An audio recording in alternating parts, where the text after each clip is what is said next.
Piracy হয়ে যায় ভারতে, এটা আমরা শুনছি। তো এটা জেনে আমরা রেডি থেকেই আমরা দিচ্ছি, বাট আমাদের যে এসবিএফ যারা এটা ডিস্ট্রিবিউশন করতেছে তারা এটা নিয়ন্ত্রণ করার চেষ্টা করবে। আশা করি বাংলাদেশ যেভাবে পাইরেসি আমরা নিয়ন্ত্রণ করেছি, ইন্ডিয়াতেও পাইরেসি নিয়ন্ত্রণ করবো আমরা আসলে। একটা জিনিস আমরা লক্ষ্য করি যে সিনেমার যে বিশ্ববাজারে যে একটা আয়ের একটা সুযোগ ছিল, সেটা কিন্তু বর্তমানে আমরা দেখতে পাচ্ছি যে বেশ কয়েকদিন ধরে এটা দ্বারটা উন্মুক্ত হয়ে গেছে। তো সামনে এটার ভবিষ্যৎটা আপনি কেমন দেখছেন? খুব ভালো। আসলে দেখেন, এত বড় বাজেটের ছবি যখন এক সপ্তাহের মধ্যে আমরা বলে ফেলি ব্লকবাস্টার, তার মানে আমরা সিনেমার ব্যবসা করে ফেলছি। এটা কিন্তু বাংলা সিনেমাকে একটা 12 জায়গা দিচ্ছে। যে এতদিন একটা কথা ছিল কি, যে বড় বাজেটের ছবি আসলে বাংলাদেশে চলে না, প্রডিউসার টাকা পায় না, অনেক রকম কথা আসলে। এত সমস্যার মধ্যেও কিন্তু আমরা অনেক হ্যাপি, আমরা কিন্তু ব্যবসা সফল সিনেমা উপহার দিচ্ছি এবং এত অল্প সময়ের মধ্যেই। এবং আপনারা দেখতে পাচ্ছেন আজকে এতদিন পর ঈদের, এখনও কিন্তু মনে হচ্ছে আজকে ঈদ। এটা মাত্র হল থেকে বের হলাম, মানুষ কিন্তু উল্লাস সিনেমা দেখছে। কালকের টিকিট নাই, পরশু দিনের টিকিট নাই, এবং সারা বাংলাদেশে একই অবস্থা। এই যে ঈদ শেষ হয়ে যাওয়ার পরও ঈদের মতো একটা উদযাপন, তার মানে মানুষ বাংলা সিনেমা দেখে, বাংলা সিনেমার প্রতি মানুষের ভালোবাসাটা আছে। তো আমরা এদের জন্য আরও ভালো ভালো ছবি বানাতে চাই ইনশাল্লাহ। সামনের দিনে আরও এরকম তুফানের মতো ছবি আমরা বানাবো ইনশাল্লাহ, এবং আমরা আশা করি দর্শক এই সিনেমাগুলো দেখবে।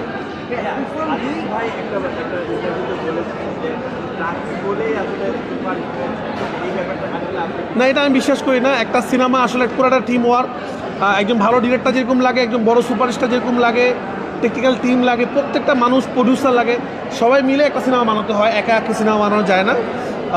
তো তুফানের ফুল ক্রেডিট ফুল টিমের, তুফানের ফুল ক্রেডিট সবাই মিলে আমরা এবং তুফান এটা বানাইছি আসলে। এবং তুফান 2 আমরা আরও বড় করে, আরও বড় পরিসরে বানাবো ইনশাল্লাহ। এবং তখন যেন আরও বড় ঝড় তুফান হয় আর কি। এবারে তো ঝড় তুফান হলো, তুফান 2 ইনশাল্লাহ আরও ভয়ঙ্কর কিছু হবে। চমক তো অবশ্যই থাকবে। তুফান 1 নিয়ে যেহেতু মানুষের মাথা নষ্ট হয়ে যাচ্ছে, তুফান 2 দেখে মানুষ পাগল হয়ে যেতে পারে। হবে, অন্য কিছু হবে ইনশাল্লাহ, ভালো কিছু হবে। থ্যাংক ইউ সবাইকে।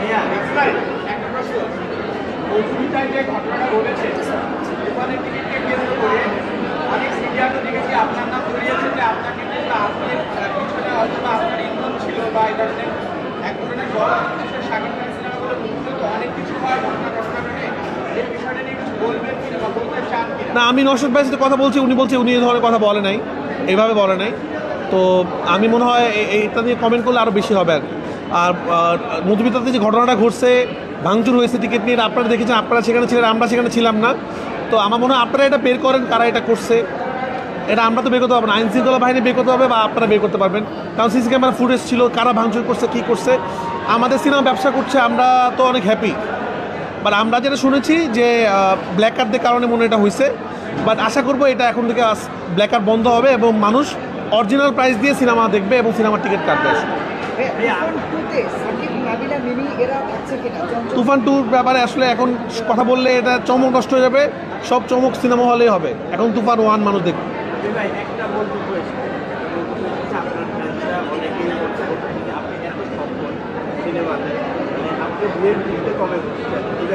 কোথায় বসবো? বিয়ের পিড়িতে? আল্লাহ যখন তৌফিক দান করে তখন বিয়ের পিড়িতে বসবো আসলে ইনশাল্লাহ। দেখি, সব জায়গায় তো সফল, বিয়ে করে তো সফল হতে হবে। দেখা যাক, দোয়া করবেন আপনারা, আপনাদের সবাইকে ডেকে সুন্দর করে বিয়ে করবো। আর আরও কটা সিনেমা বানাই, আরও কটা সিনেমা হিট করি, তারপর ইনশাল্লাহ বিয়ে করবো। হ্যাঁ, আনুষ্ঠানিকতা তো হবে, বিয়ে তো লুকালুকি করবো না ইনশাল্লাহ।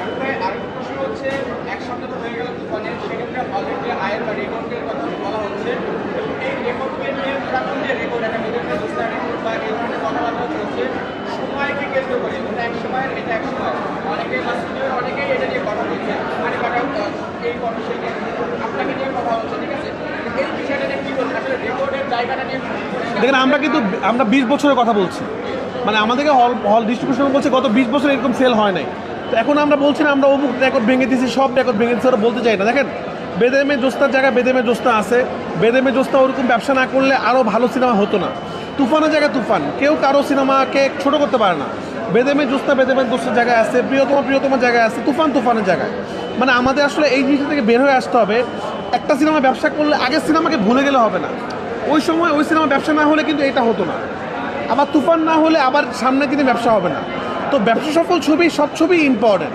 বেদেমে জোস্তা ওই সময়কার রেকর্ড, তুফান এখনকার রেকর্ড।